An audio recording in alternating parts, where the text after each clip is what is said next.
Alright, so we're back. And before we ended, we we ended our turn and we moved our soldiers, our army from Runan to Zupu because we want to get more of the replenishment happening here. So this is our second turn right now. What's it say here? Yeah, so turn 2, the autumn. So in our second turn, what we've done is we moved. We unfortunately cannot build any more buildings right now because we're waiting for this one to upgrade. So this should be finished next turn. So the buildings are done. So we've got no building moves, especially because this is the only area we own. Oh, and you might say, why can't we upgrade the Lumberyard Runan? It's connected to this commandery. So when you build something, everything in the one province, whether it's the side counties or the main city, it's all counted as one. So unfortunately we're limited to that. What else? Assignments. There's no free assignment slots because we got these two on assignments. And remember, we put these two on assignments just to increase the satisfaction a bit. They still don't seem happy. He's never going to be happy. Look, he has -10 character satisfaction because, you know, this dude with his personality, -10. Like, come on, bro. So he's going to be hard to please regardless. But this dude, it's still a bit low. But at least these two, they're not suffering from the lack of purpose, because the other two, yeah, see, -4, lack of purpose. And same with Zhaojuan, -4. We're gonna figure out something to get, we're gonna get them to do something eventually. Maybe once Chengpu and Zhouyu finish their assignments, because their assignments are only 5 turns, I believe. Why is this not working? Oh, let me close this. Here we go. Yeah, so 5 turns. So maybe after they finish their assignment, we'll send those two an assignment. You know, just get them all to do something. Get them all cycled. So, yeah. Or if I need them, I might summon them as an army. Because that's another thing we can do. But right now, we don't really know why we need an army. So far in the game, the only thing I can see that we can do is try to fight for this area, Xiaoji Longbian, and conquer it, make it ours. That's the only thing. And we're already at war with Shi Xie. Or Shi Xie. So hold on, let me look at diplomacy. Yeah, see, we're already at war for some reason. I don't know. Who knows? Whatever. We're gonna beef. It's the only beef we got. And so, you know, we might as well capitalize on that beef and take his commandery. There is the Mulu tribe. See this guy? He looks tribal as hell. He looks strong, bro. Like, look at that deltoid, bro. Look at the definition on that deltoid. No, he's got that chest already. Yo, I don't fucks with that, bro. I don't fuck with deltoids of destiny like that. The tribal people are scary to fight, so I don't want to start any beef with them right now. But Shi Xie,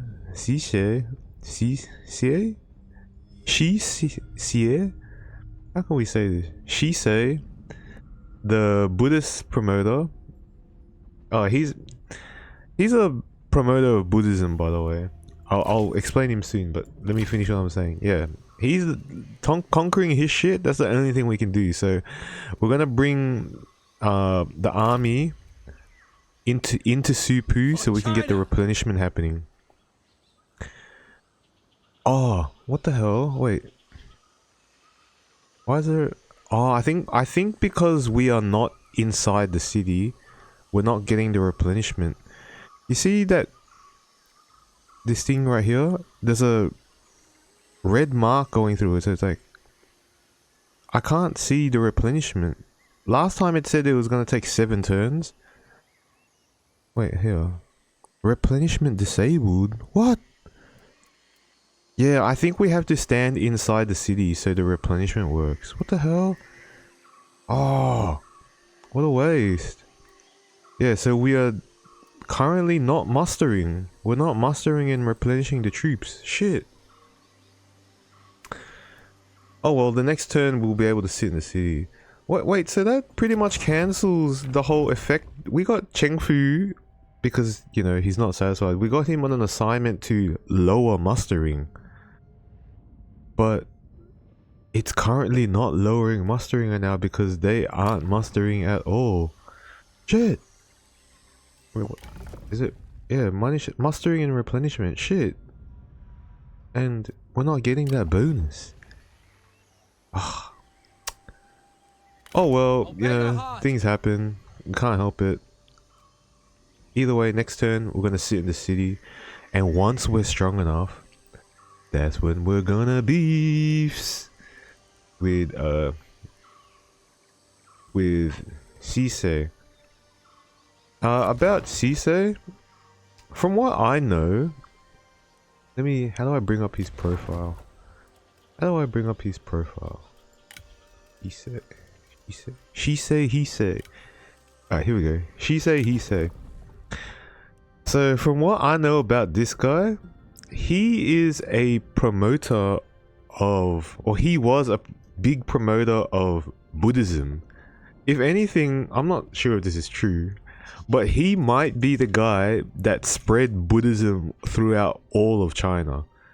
Because from what I remember, like from what I heard about him, is like he was like, you know, he was in the imperial court of the Han dynasty, so you know he was already like an imperial official, and he used to work back in like the castle and shit in the big kingdom, and I think he moved back south because remember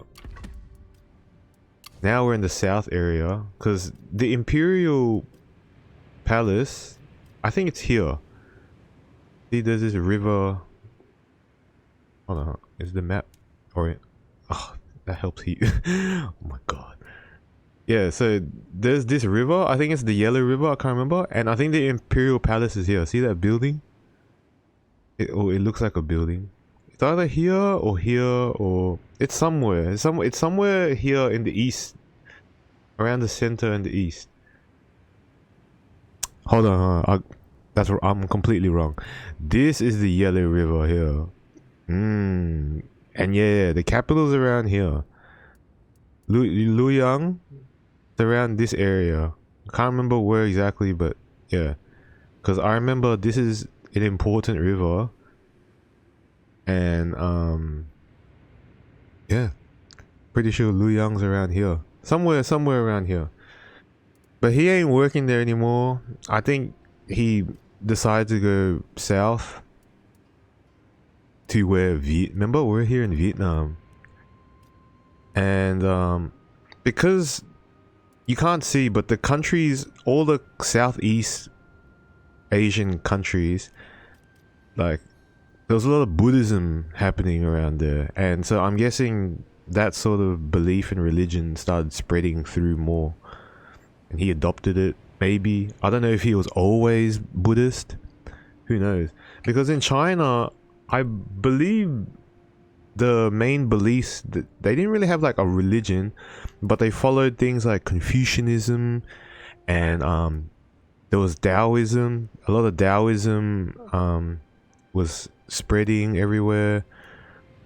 And usually from what I understand with like Asians and Chinese, and like, you know, because I'm Asian too, Filipinos, like, we're a bit different because unfortunately, well, you can't see the Philippines, can you?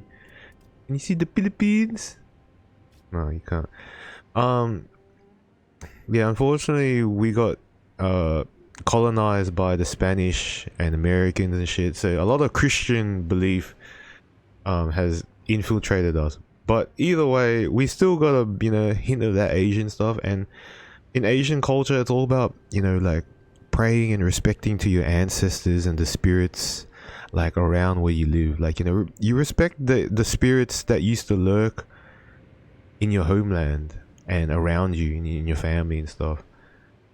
But the other religions, you know, kind of spread through the peoples as well. So I guess all the religions around Asia, they're a bit of a mix of all the things that were floating around. It wasn't just like, you know, like with the Christians, just like, oh, straight Christian or straight Catholicism, like straight, like hard, we're the only one and fuck the rest. Like, nah, we didn't war like that. I don't know. The Yellow Turbans, they were a religious group, kinda, and they kind of warred. But either way, I'm not talking about that. I'm talking about Shi Xie. Where is he? Shi Xie, he say. And yeah, from what I remember, he spread Buddhism around everywhere. And so, yeah, see, check out the beads, bro. Those are the biggest Buddha beads. Yo, like, you know he's high level in Buddhism. Like, if you got beads that big, like, you gotta be high level. Like, you don't be wearing beads like that, and you can't be low level, because like, you know, someone, like, everyone will have something to say. If I see some low level Buddhist cat walking around with big ass beads, I don't know, I feel like I'm obliged to like knock that motherfucker out. Like, yo man, you can't be wearing them beads. Like, you're not of that level. You ain't about that life. But Shi Xie, I'm pretty sure he's like a very prominent figure in spreading Buddhism and shit. So yeah, he moved back to the south.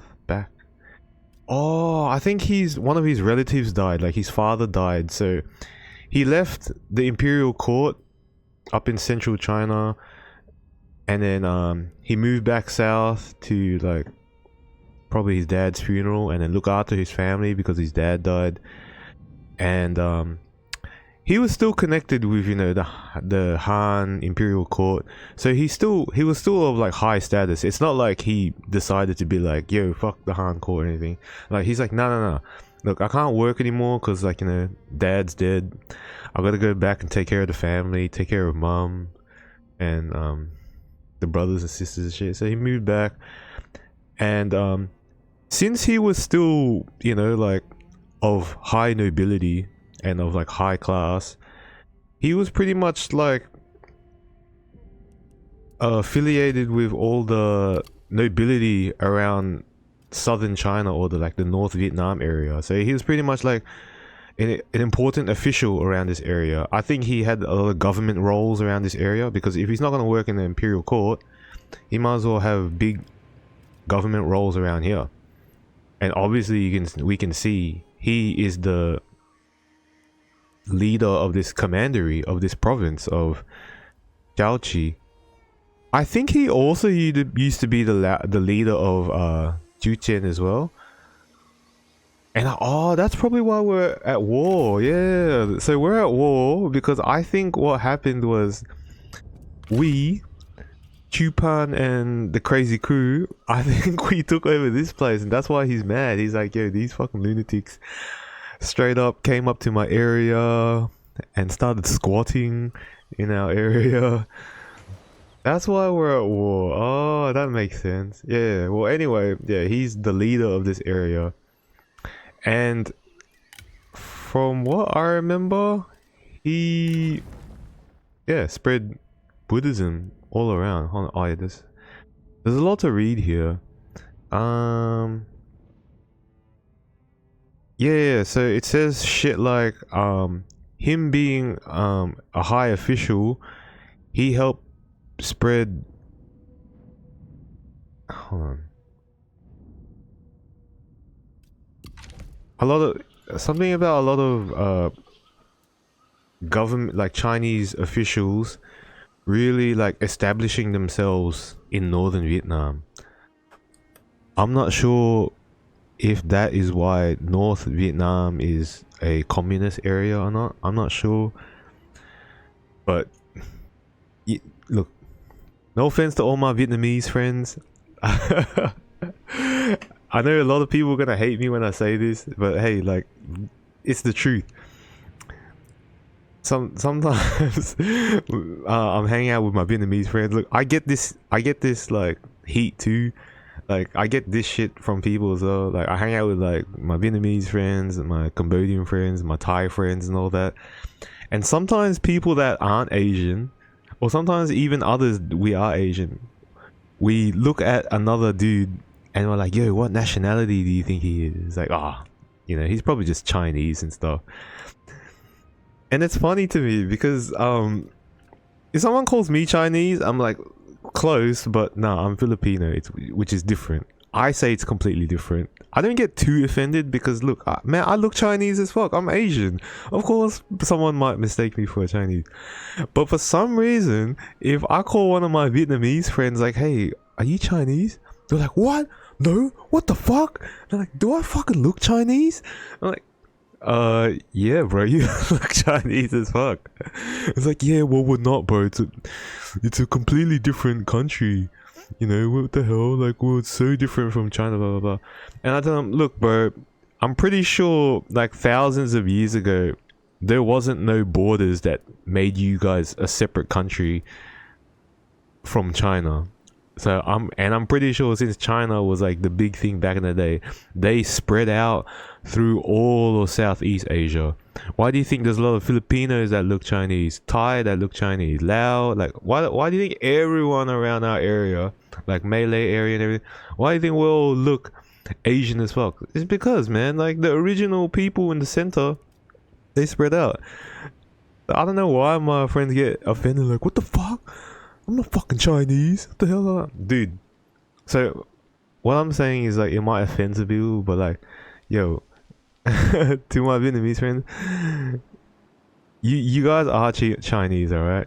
It's the same, bro. Thousands of years ago, these borders like didn't exactly separate you people. It's like when I say, you know, like the people of the Mekong area, like the Thai, the Lao, the Cambodians, and all that stuff. Yo, back in the day, those borders were different, and you are all the same people. That's why y'all look the same. That's why we all look the same. It's because, yeah, we're all technically the same people. Just like not long ago, we was like one big clique. But no. You guys get all like fussed up about border disputes and shit. Well, yeah, anyway, I don't know. Do I have anything else to say about Shi Xie? I don't really have to talk about this guy. The only thing like I really have to say is that we're about to beef with this fool. Well, we're already beefing with him, but yeah, we're about to fuck shit up. So let me think. Maybe I can read. Oh, okay. So yeah, he clicked up with the Sun dynasty and the Sun family, like Sun. I don't know if he was cool with Sun Jun, and I think he was cool with Sun Ce and Sun Chun, which are Sun Jun's sons. Like the pretty much the guys pretty much running the Wu Empire. So the Wu Kingdom or Empire was pretty much this southern area. We're playing Three Kingdoms. Remember, like which is based off like the history of the Three Kingdoms, like that novel, The Romance of the Three Kingdoms. And the Three Kingdoms, one of them was the Wu Kingdom, which is like the southeast beast, baby. So like around here. And the Sun family were pretty much like the dynasty ruling that area. I think the northern center area was Wei, and then the west was the Shu.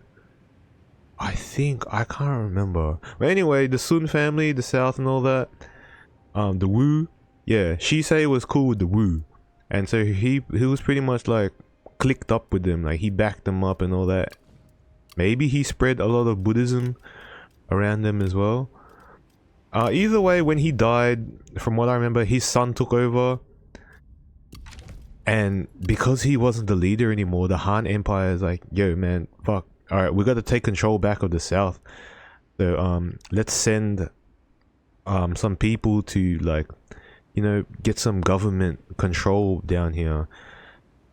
Shi Xie's son tried to resist that shit, like, cause you know everyone's trying to be a bit more independent.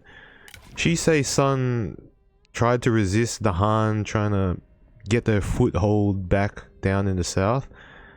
He resisted a bit, but eventually they set him up and then they got him killed. And then unfortunately, the Shi Xie family, they just became common people. They lost their nobility because the son got set up and murdered, and then the rest of the family got murdered, and then they just became commoners. So they lost power. But they're about to lose power a lot earlier. We're about to change history right here, man. We're about to bring some lunacy up in here and wipe this fool out before the tribes wipe him out and wipe us out. Yeah, you know me, I like to get lost. Oh, this is another thing I forgot. Oh, so whenever you end your turn and then a new turn starts, you get action points for your armies. You have potential to build more stuff. You have potential to put people on assignment, and also you might get a roster of new recruits you can hire. So people you can hire, like generals. See, we already have the weird and wonderful family here, but we could possibly hire more people. So think of this as like where our kingdom is like a workplace, and all these people here, they handed in their resume. So we can kind of like, you know, we can have a suss of their resumes. Sudan? Sudan? Sudan. Is he Sudanese? Who knows? That's a weak personality. Not person, but I mean that's a weak title. Elusive is cool. So he's good at spying. He's got spy cover. Elusive is good for spying. He's committed. So lower desire for higher office, and so well, he's a good person. Like he's actually a good dude. He's not that outstanding, but he's, you know, like he's a pretty decent dude. Like I could definitely like bring him to like a family party, like one of the family barbecues, you know, and the family will be cool with him. He's alright, but he's not outstanding. And there's another thing, he's not crazy, or he's not like fucked up. We don't want, like, this guy's just a good guy. We don't want good guys, we want fucked up motherfuckers. So too bad Liu Bei. Or he might be a spy actually. See, his past loyalties is with Liu Bei. He could be a spy, because like why would Liu Bei get rid of such a decent chap? This guy's like a nice dude. Oh, another thing is, remember how I was explaining what the generic Vanguard, the generic Sentinel, the generic Champion and Strategist look like? This dude, that's what a generic commander looks like. So this is like the plain simple generic commander. Not like me, I mean us, Chupan. See, we look more cool, bro. Like look at our armor, it's crazy. Like we look skits. We are skits. We're mad. But this homie Sudan, yeah, he's plain and regular. He's a nice dude though, but sorry bro, like we don't have space for you. Who else we got? Fan Ning.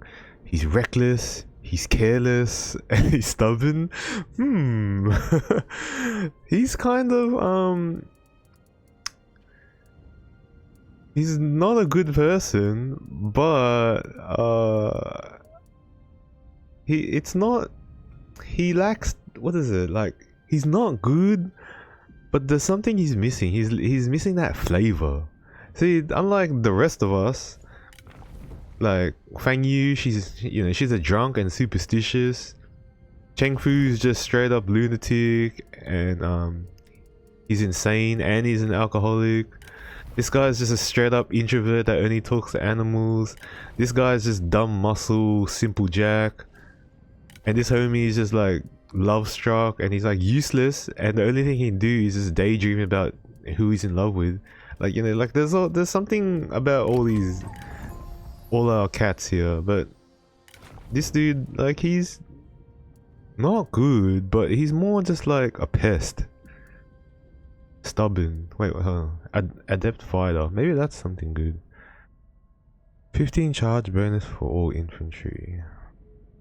The stats he gives is weak, so he's only giving 15. I mean 30. Total of 30.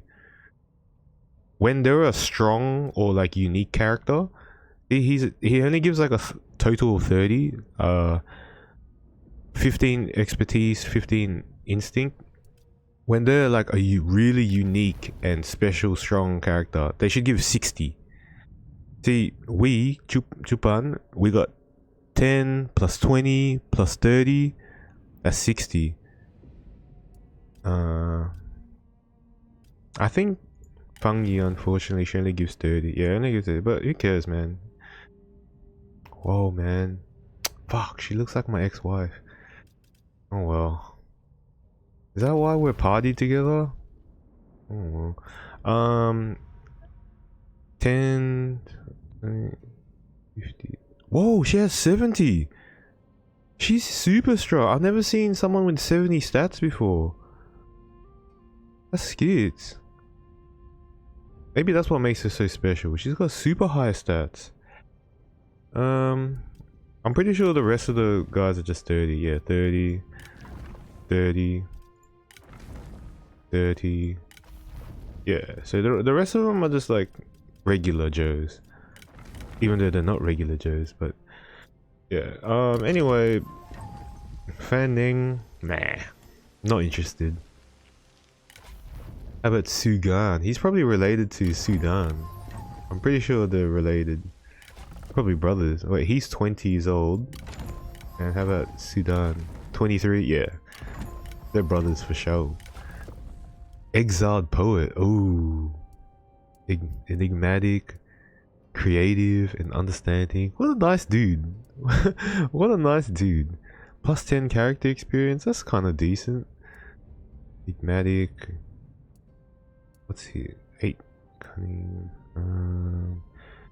More character experience. So this guy will level up quickly because he's got plus 10 experience as a poet, and because he's creative, he's gonna get more experience. Construction cost and understanding. He's a decent dude, but he lacks that thing that makes him a bit kooky. The only thing that's kind of cool about him is he's a poet and he's creative. So it's not lunacy, but yeah, when you're creative, that kind of means you're a lunatic. So, you know, like we could hire him. He could join us. Like, he'll fit in with the rest of us because, like, you need to be mad to be a good creative. And he's a poet and he's exiled, so, you know, maybe we could recruit him.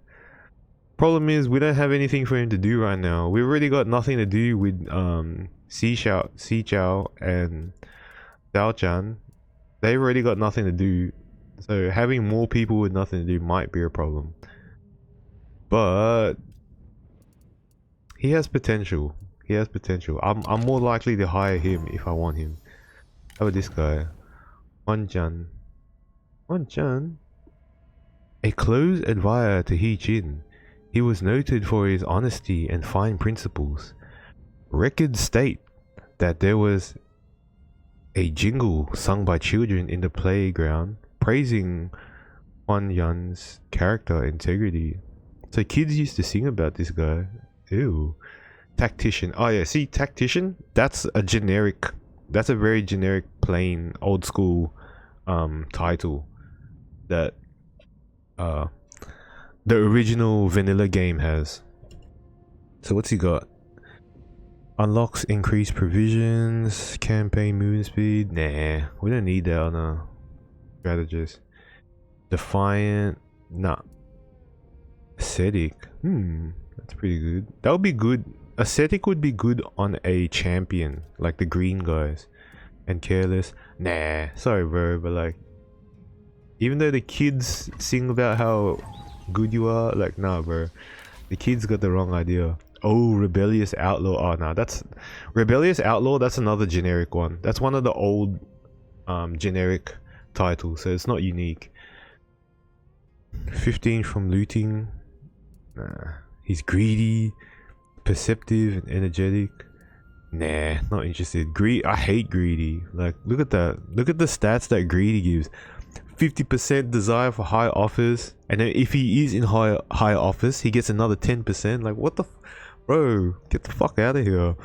And then corruption, he pretty much brings corruption further in, and increase ambition to gain independence as an administrator. So if you put him in high office, like, so if I make him an administrator, once he's an administrator, he's gonna want to do his own thing and leave and start his own faction and steal all our people, steal all our city. Fuck that. Greedy is the shittest trait you could ever get. Like, fuck that. Perceptive is cool and energetic is cool, but nah, the greedy already gets rid of it. And this outlaw shit, like, he's already, bro, there's no place for you. I mean, we like outlaws, you know, because we're a bit of a kooky bunch ourselves, but like, we'll invite you to like the parties and the drink up, but like, we're not gonna like invite you to our house, bro. Nah, get out of here. Wait, does he have any story? Nah, he has no story. Who else we got? Li Khan. I think this guy was a bandit raider, from what I remember. I think. Is he a bandit? What's it say? Li Khan served under Han Sui. Yeah. He served under Han Sui as one of the Light Knights. Ooh. In AD 211, he aided Ma Chao in his rebellion in Liang province. Li Khan advised Ma Chao to cede land to Cao Cao and join him, but Ma Chao refused to take his advice. Later, he joined Han Sui when he surrendered to Cao Cao and tried to kill Ma Chao, but was hit by an arrow fixed by Yu Jin accidentally. Yeah, so he was kind of a rebel, or he was part of a rebel uprising. So what's his traits do? So he's stronger than the outlaw. He has more battle loot. See, it says plus 25 battle loot income. This other dude, the outlaw, he only has 15% income from looting. Like, yo. So if anything, this guy's like a petty criminal, where this dude is more like, he's got connections, bro. Like, he's a bit harder. He's got more hardness. Look at his armor. That's hard, bro. That's sick. Look at all the fur. Look at the, you know, with the fur. But I don't really care about post-battle loot. Do I? Do I not? I'm not really gonna use him. Kinda cool, but oh, he's ambitious. Damn it. Ambitious is like greedy. Look at that. Desire for high office, independence as an administrator. Ooh, but 15 income from all sources. Nah, but the other things like make it worse, bro. The 15% income from all sources is pretty hard, but nah, the other traits make it absolute trash. To me, ambitious is not worth it. That's trash, man. Hell's nah. Especially a low-level little faction like us. Like, we can't afford people like that. This guy is expensive, in a sense, with what he wants. But he's feared. Feared is cool. See? Feared is like, gives you damage, gives you authority, gives you scare. Scare is really cool, because scare lowers the morale of enemy troops. So that's really cool. Feared is a mad trait to have. Spiteful? Nah, fuck that. Negative satisfaction. Yo, we already struggling with satisfaction here. Why the fuck would I want to hire a guy that promotes negative satisfaction? It's cooked. He's a sweet rider. See, that's so he's one of the like the rebel bandits back in the day. But nah, we're not interested in this bandit. Fucking ambitious shit. Show you what? Oh no, draw you. He's creative. That's something. Officer is another generic commander trait. Very basic.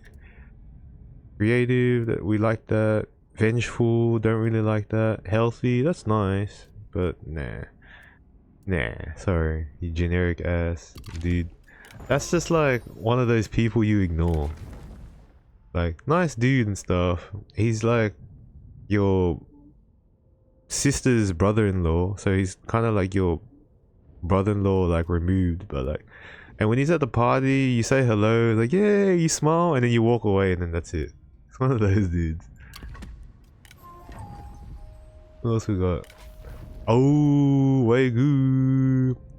Reliable reconnaissance. We got cloudy reconnaissance here with Zhou Yu, but we got reliable reconnaissance. 15% charge bonus for cavalry. And 10% movement range for our own army. Oh, and he can get reach, so 10%. What? Is reach only 10%? I swear reach was like 25%. What? Oh, I think the mod has lowered it. Oh, that's fair. So he only has 20%. Well, that's still good. Like, because if reach is only 10% movement, 20% is still good. That's still pretty good. He's competitive. Oh, desire for high office. Competitive's cool though, I guess. Charge bonus and instinct. Enigmatic, committed. Nah, not that good. And Young Wen. Careless. Oh, he's ambitious. See, fuck that. I think Zhang Wen, was he one of the eunuchs back in the day? Like one of those like 10 eunuchs, or he was like adopted by one of the 10 eunuchs. So he used to be in the Han Imperial Court. See, look, he gives 60 stats, so he's actually like a strong character. Minus 15 upkeep for ranged units. Ooh, if I was playing the ranged build, this would be good. Because it lowers the upkeep. It lowers the salary for archers and shit.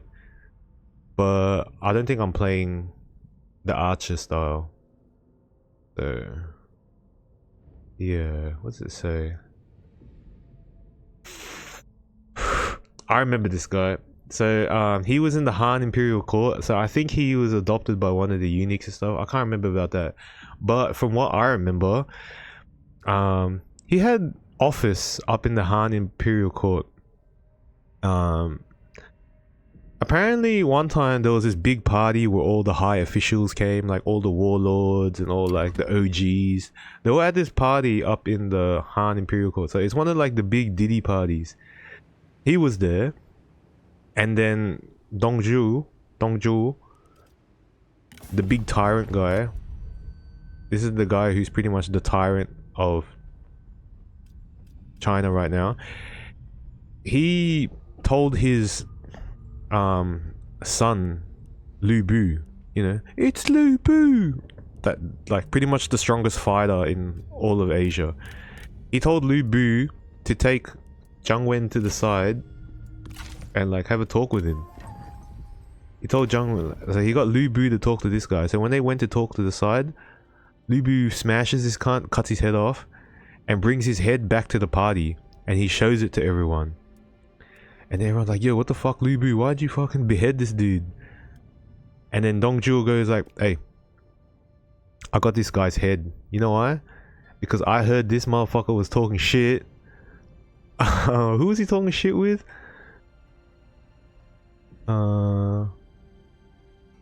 He was pretty much like communicating with Yunshu. Yunshu is one of the warlords that tried to claim himself as Emperor of China. Yunshu, like, we'll see him later, Yunshu. He's one of the guys who he believes he's the Emperor of China. So, what's his face? So, Zhang Wen, and Yunshu, they were like talking shit about overthrowing Dongzhuo. Because Dongzhuo, he's the tyrant right now. Well, I don't know if at the time he was the tyrant. But either way, Dongzhuo was getting stronger, he's getting more powerful. And I think this is before he became the full tyrant. But he was getting more powerful, so Dongzhuo got Lu Bu, cut his head off, and he's like, yo, I heard motherfucker was talking shit. So, you know, this is what happens if you talk shit. You talk shit, you get hit. And he goes to everyone at the party, oh, but don't worry, like, I only heard it was this guy and Yunshu. So the rest of you guys are alright, like, I'm not gonna touch the rest of you. But this guy, I have evidence. I got letters, I got chat logs and emails, all this shit talking about how he's about to, like, fuck my shit up, so... Yeah, so this guy was, like, made an example of. That's how I remember. Oh, hells no, so we're not gonna hire him. Fuck that. Look, it's a alright roster, but like we're not interested in any of them. And yeah, I got lost and deep into talking about that, but whatever. Either way, that's all we can do in our turn right now. We can't move our army, we can't build, got no assignments, so... And we're not gonna recruit any of these guys. Maybe this guy, maybe not. We're not interested right now though. We don't have a need for him, so yeah. Hopefully the satisfaction goes up. And hopefully we get our mustering back. Because we don't have mustering. So as soon as we sit in there, hopefully we get our mustering back. So let us end our turn. Oh, it's winter. See how it's snowing? Oh, well, it was snowing. Well, it's winter. Turn 3. Alright, so we have succeeded in building. See, constructing the building in Supu. Oh, that's not Supu. In Supu. Yeah, we finally finished the building. So we've completed the mission. And our reward is more replenishment. Awesome, we need that. And 30 experience for our units. So our soldiers will get stronger. We're still not getting the replenishment bonus because we are not sitting in the city yet. What's this? Oh, this is our... Okay, so the next mission, in every campaign you get this, is to become a marquis. Become marquis. As your legacy continues to gain strength, more and more brave souls flock to your banner. Farmers and artisans alike sing your praises from field to forge. Endure, expand, and write your mark on history. So pretty much this mission is telling you now you gotta level up yourself as a person. You're just like a simple peasant right now. It's time for you to become a marquis, which is like kind of like a wealthy person, like a wealthy official in the area.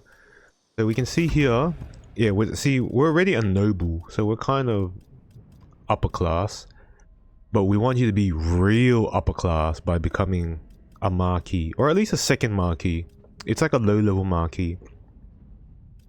And we ascend from marquis, and eventually we become a duke, and then eventually a king, and then an emperor. Like as we progress up this social ladder. The way to go up the social ladder is by collecting prestige points. And unfortunately, the only way to get prestige points is to build or capture and conquer buildings and settlements that offer prestige. So one example of something that offers prestige are those fringe supplementary counties in a province or in a commandery. Like, see the lumberyard, 5 prestige. As we level it up, it should give more prestige, I think. So hold on. So we level up the lumberyard fight. Yeah, see, when we level up a few levels, it will start giving 10 prestige and 15. From what I believe, Jiaoqi, which we're about to take over. Yeah, lumberyard. Like we said, rice paddies. 10, 15. Yeah, eventually 15. Tea, same thing. 10, 15. Yeah. So you see these fringe side counties that are apart from the local commandery, the local capital, these are the ones that give more prestige. But there are also buildings that give prestige, I think, that you can build, but I think that I don't really like to build them. Which one gives prestige? No, not this one. Oh, the temple. If we build a temple, I don't really want to build a temple. It's alright, but I don't know, I feel like it's a waste of space for now. Like maybe when you're richer, when I become a duke or a like a full marquis or a king, the temples will be more better. But then how am I going to become a king or a duke without getting the prestige? Oh wait, this doesn't even give prestige. What am I talking about? I'm so dumb, I didn't even look at it properly. These give prestige. Yeah, this is the one. The courts. These are courts. Or county office, magistrate. Yeah, court. Yeah, these give prestige. Oh, this gives 100 prestige. But that's hard to upgrade to. 40 prestige. 20. Yeah, so we can build, maybe we can build courts to get more prestige. I don't really want to. I'm not really into this building that much. It's kind of good. It's kind of not my thing. I don't know. What else gives prestige? Nope. Military office. Nope. Conscription. Nope. Marketplace. Not. I think schools give prestige? No, they don't.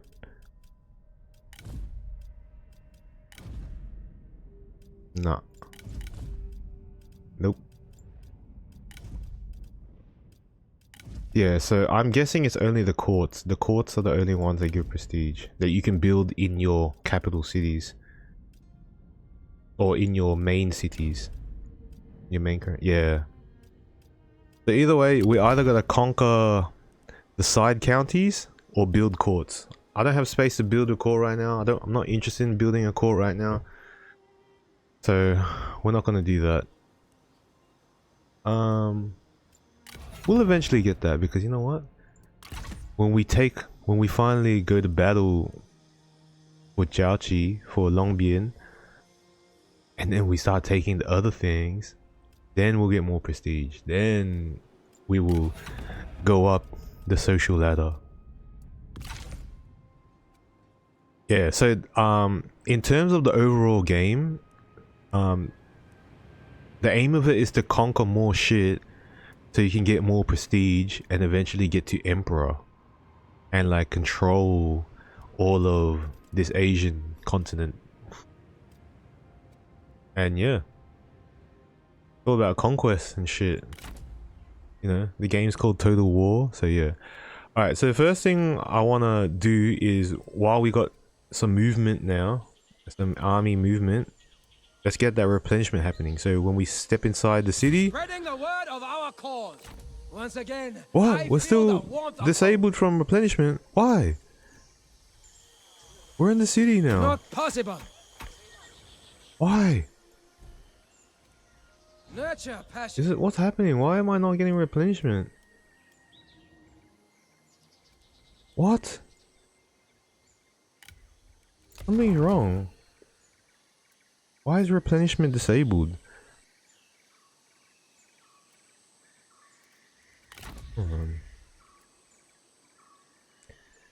Oh, fuck, I'm so stupid. I know why. It's the stance. So you can have your guys on marching mode or in like camping out mode, so like they can camp out in the woods or camp on the road. Ambush, so it's kind of like camping, but like you're waiting to ambush people, or you can just have them in regular stance. Oh, well, I got them on marching. Fuck. No. That's why they're not replenishing. That's so stupid. See, I have them on marching mode right now. And yeah, see, it says replenishment and recruitment disabled. And because I've moved too much, I can't go to normal stance. Fuck, I have to wait the next turn. That's so dumb. Oh well. It's my fault. That's my mistake. Oh well. Channel passions. You live and you learn. I guess I learned that. So what should I do? What should I build? So the next thing we can do is build something. We've only got the one commandery. So we'll just build some. I reckon I'll upgrade it. Yeah. I reckon we'll upgrade this. Do it? Oh, it's only gonna take us one turn for this though, because we have Zhou on the assignment, so it's only gonna take one turn, and then we can upgrade this after. Yeah, that sounds better. So upgrade that. Everyone's done assignment. We moved the army.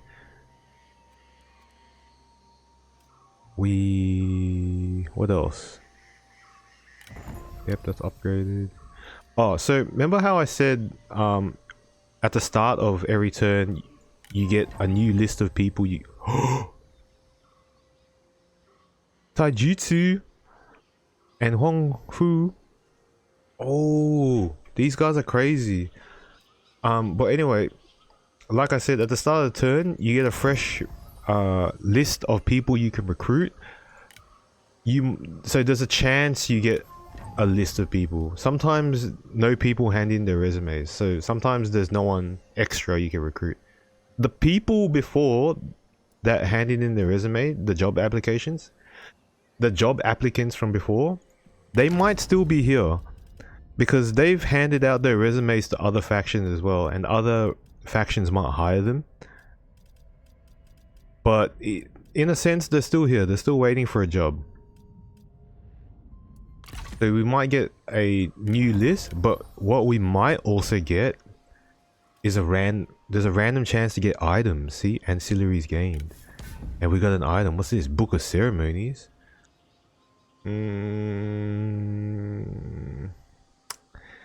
It's alright. It's not great. It's not. We can't really use it. Yeah, we can't really use it, but whatever. We got that. Yep. So the mission, we did that. Become marquee. Alright. I want to talk about... Should I talk about them? These guys are hardcore. Like, these guys are high level. So, Taijutsu. I mean, Taishi Ci. Taishi Ci. I just call him Taijutsu because it sounds like Taijutsu. If you don't know what Taijutsu is, it is, it's pretty much, physical martial arts in Naruto. Because if you ever watched the anime or you read the manga Naruto, there's 3 types of fighting. There's like ninja technique fighting, so you use like kind of like magical elemental ninja techniques. There's genjutsu, which is like psychological psychic warfare, and then there is taijutsu, which is pretty much just like hand-to-hand combat. And that's what this guy's about. He's about that taijutsu, baby. This guy is strong. He's from the Han Dynasty. He's a famous guy in history. So what did he do? So he used to be a commander. Oh, no, nah, he wasn't a commander. Like, he was like a low-level official in his hometown. From what I remember, like, his hometown was near the capital. So the capital of China was like Luoyang. I think his hometown's around here, like near the Yellow River. He was like a little official here. He wasn't the administrator or like the ruler of the commandery, but he was an official. And then I think the official, what happened was he was gonna send a letter to the imperial city, and there was something wrong. Like, he was gonna send you to the imperial. No, he wasn't. The administrator was gonna send some news, but the people didn't want this communication to happen. So Taijutsu sabotaged that interruption. Like, he interrupted that communication for some reason. But people found out that he fucked up the communication lines, so he had to go in hiding, and then I think he hid in the mountains here. After a while, when things laid low and he was about to come out, he left the mountains, or he left wherever he was hiding, and then he heard that one of the warlords called Kung Rong was getting fucked up by the Yellow Turban Rebellion. If you guys know what the Yellow Turban Rebellion, it was like a big religious rebellion that was gonna like overthrow the Han Dynasty. So Yellow Turban Rebellion were fucking up one of the warlords, which is Kong Rong. And Kong Rong's from this area here, which is really close to, it's super close to where Taishi Ci's from. Kong Rong, maybe we can see Kong Rong. No, we can't. Kong Rong was getting sieged, like his area was getting sieged by the Yellow Turbans. So Taijutsu is like, you know what, fuck that, I'm gonna help this guy. He's like kind of our neighbor. So he went to go help his neighbor. But like, it was hardcore because the Yellow Turbans were getting really big. Like they convinced like heaps of the population, like I don't know, maybe 40% of all China to join them. So like there was heaps of rebels, Yellow Turban rebels. So it's like, shit, I don't know what to do. He somehow, because he's a crafty bastard, he's like a sneaky, he's like a, Taijutsu's like a black ops kind of guy. Look at him, he kind of looks like a black ops special operations kind of dude. He's like a special ops kind of dude. He sneaks out of Kong Rong's castle or like area getting sieged. He sneaks out somehow. And then when he sneaks out, he goes and asks another warlord like, yo man, Kong Rong's getting fucked up, we need some help. So he asked this other, the other warlord was Liu Bei. He asked Liu Bei, if you remember who Liu Bei is, you know, one of the three brothers. He gets Liu Bei's like, hey man, Kong Rong's getting fucked up, like, can you help out? And Liu Bei is, because, you know, we all know Liu Bei, everyone knows him as like that good, honorable dude, like that wholesome ass, like helpful, honorable dude. Liu Bei is like, you know what? Yeah, hells yeah.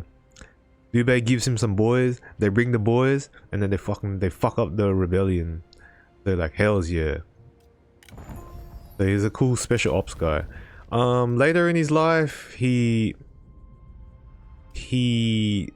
meets up with another friend, and I think this other friend was, it's like someone he grew up with, one of his friends. He joins up with one of his friends and helps him in his battle against the Wu, against the Sun family. And then so he helps his friend, I forgot his friend's name. He helps his friend fight the Suns, and because he's fighting the Suns or the Wu people, he ends up getting in a battle with Sun Tzu. Sun Tzu is like the son of Sun Quan, which is like, he pretty much became the leader. Sun Tzu eventually became the leader of the Sun family when his dad died, and they had a battle and stuff, and they fought. I think he lost, but whatever. He lost, unfortunately, and they captured him. But because they had like a respectful battle, and they fought each other, and like they both know like, yo, we're both hard. Like, since like they got to a liking to each other, because I don't know if all you other people understand this, but when you're a fighter, or you're someone who fights, or at least someone that stands up for yourself, and you actually engage in a fight with someone else, like, and you face each other and you fight each other, especially in a one-on-one, if you have a one-on-one fight, it's hard to explain, but you respect each other. You respect that guy you fought. It's like, yo, you might have like killed people and stuff, but like, yeah, it's like, you see someone and they're willing to go to the next level to combat with you. It's like you build that respect for each other. That's why if you ever see like people that used to fight and then they become best friends, it's like that. It's like you've kind of reached a new stage of intimacy with someone. It's kind of like you, even though you like fought with someone, in a sense you kind of like just had sex with them. Maybe not in that way, but it's like it's a new spiritual level you've reached with someone. And you know, they fought with each other, and even though he's imprisoned by Sun Tzu, they respect each other. Sun Tzu knows like, yo, this guy was a fucking mean fighter, and this guy's like, yeah, you know what, Sun Tzu, you're actually a good general. Like, you know, all your men respect you. They all love you. You treat everyone well. You're treating me well right now. I reckon you're a sick cunt. And Sun Tzu is like, look, I reckon you're a sick cunt too. And look, you're my prisoner right now, but like, you're such a mad dog that, you know what? I want you to become one of my boys. And you know what? He was like, alright, fuck it. You're a sick cunt. So he became boys with Sun Tzu and he helped shit. Oh, there's a description here. Well, either way, he was helping the Wu faction and the Sun family fuck shit up. He became one of the like their main fighters, and yeah, I think he eventually died or something. I don't know what happened, but yeah. Either way, this is like one of those mad dogs in history, one of those black ops specialist guys. Like, he's cool. He's like, what's a good character to say who he's like? He's a really cool. He's like a John Wick kind of thing, or like a, no, maybe not like James Bond and John Wick, but yeah, he's just like a black ops kind of guy. He's a mad dog. In this game, he's known for using his bow, and he's got really cool skills. See, he's a sentinel, but he's got unique skills for a sentinel. See, he gives range damage. So sentinels are like, they can either be range focused, the range damage like fire arrows, or like armor piercing for range damage, or they can be melee focused. So like, they help melee units and stuff, or they can be a bit of both. They're like a hybrid fighter. Like, sentinels are like hybrid based. They're all about combat though. But Taijutsu was mainly, or he's well known for like his archery, or at least in this game, he's got really good archery and range attack and stuff. And you can see by his bonus here. See, his own retinue get plus 25% range damage. So if he has like archer units and shit, they get more damage. And from what I remember, he uniquely, I don't know where it says it, but he can summon archers. And this is plain archers. If we look at our chick here, see, she can only get archer militia. Why can't I swap unit? She can only hire archer militia and crossbowmen, but not just plain archers. But Taijutsu himself, he can actually unlock archers for himself, which is not common because other sentinels, they can't get archers. Yeah, unlocks archers, but he can because he's more like known for his bow and arrow and stuff. See, look, see, he's holding an arrow right now, and that's his bow. Yeah, see, he's holding his bow and his arrow. Like, hell's yeah.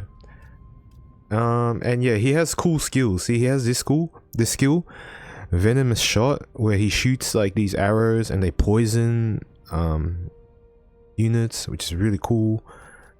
He's got hail of arrows. He has a buff to himself, which makes him shoot faster. So he's straight up like a crazy archer. Hit squad. Yeah, maybe he is like John Wick. I don't know. Cool guy. He's defiant, he's honorable, he's intimidating. Bro, his personality is crazy as well. There's one problem there. He's not kooky. He's not kooky. I would love to have him, but he's a bit of a like, he's a bit too straight. He's a bit too square. He's not kooky enough. Oh, but he's so strong. He's really strong. Oh, and there's nothing else we can get him to do right now. But he's strong, baby. Should we get him? The problem, he's defiant, so see, he wants higher office. That's gonna be a problem. But he's crazy though. He is absolutely crazy. Do we get him? He's not kooky though. He's just like a good dude. We want kooky alcoholics or like lunatics or something. I had to think about it. And Huangfu Song. This guy, he's a famous guy in history as well. He was one of the main generals of the Imperial army. Remember the capital city, the Imperial army? He's one of the main generals. Like, oh shit, where'd it go? Where is he? He's one of the main generals, and I think, from what I remember, there was 3 main generals, and he was one of the 3. He did a lot during the wars to like take down the yellow. Remember I said the Yellow Turban Rebellion? Like, he did fuckloads to like fight off the Yellow Turbans. There was another character before, which was like a bandit rider. He fought off that guy and the bandit riders as well. Like, he's, in terms of like the Imperial like army, he was like one of the OG. He is the OG. He's the OG of the Imperial army. He fought off like the rebels there, the Yellow Turbans there. Like, he really like messed up all the rebellions and uprisings. And because he was one of the 3 generals, he's also known that he was just good at heart. Because he was one of the 3 and he did a lot, but all the stuff that he did, he gave the credit to one of his other boys, like to one of the other generals. He was like, oh yeah, I did stuff, but it was mainly because my other boy here. Wait, I think the description might say. What does it say? He was known as a modest, generous person. He gave most of his credit to Sujun. Yeah, so he gave a lot of his war effort credit to one of the other generals. And then the other general, he was getting like falsely accused, like there was false accusations against him, and he like full set up and he granted pardon, like he begged for a pardon, and he saved his other general dude, the other guy, from getting wrongly accused for shit, for false accusations and shit. So he's just known straight up as like, you know, like that really good dude back in the day. Oh, and with Dongzhuo, like, and his tyranny and stuff, he's one of the people that really helped against Dongzhuo and stuff. I think he pretty much like captured Dongzhuo's family and like suppressed all of them and stuff. This guy's like a real OG. Why is he up for recruitment? He should be in the Han Empire. Past loyalties Han Empire. So why did he leave? I understand why Taijutsu left. Taijutsu left because when he interrupted and he sabotaged that communication between his commandery and the Imperial Palace. But why did Huangfu leave? Where is he? Oh, Hugh. Oh yeah, because Dongzhuo was already in power. That's probably why he left. Yeah, that makes sense. Yeah, so he probably left because now Dongzhuo is in power and stuff.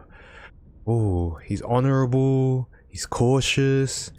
He's dutiful. Man, he's a really good dude. What's his bonus give? 10 military supply. Morale when attacking.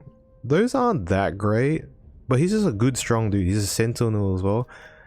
Oh, he's got Halo arrows. Cool. So he's got a unique skill as well. He's not as unique as Taijutsu, but he's still just a good dude, and he's a strong dude as well. And he's just a cool guy. But like Taijutsu, he's a bit of a square. He's not a. We don't want squares. We want like. octagons. Like we want like more like kooky shapes. Like what's a like we want like what's a kooky shape? I don't know. Like those crazy ass polygons. Should we get him? Nah, but he's too straight edged. That's a really cool skill though. Hail of arrows. Nah. Nah, he's too good of a guy. We want whack people. Taijutsu, maybe we might, but no, not him. Where's Taijutsu? Maybe we might hire him.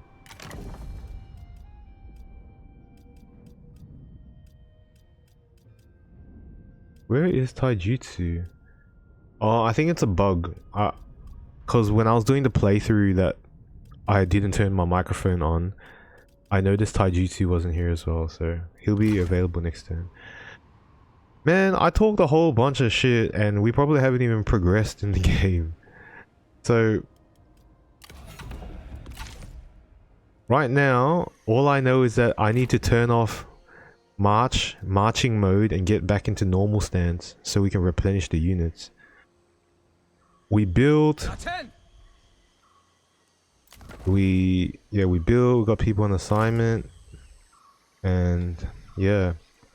You know what? I think I'm gonna end the turn and then I'm gonna end it here. I need to have a break.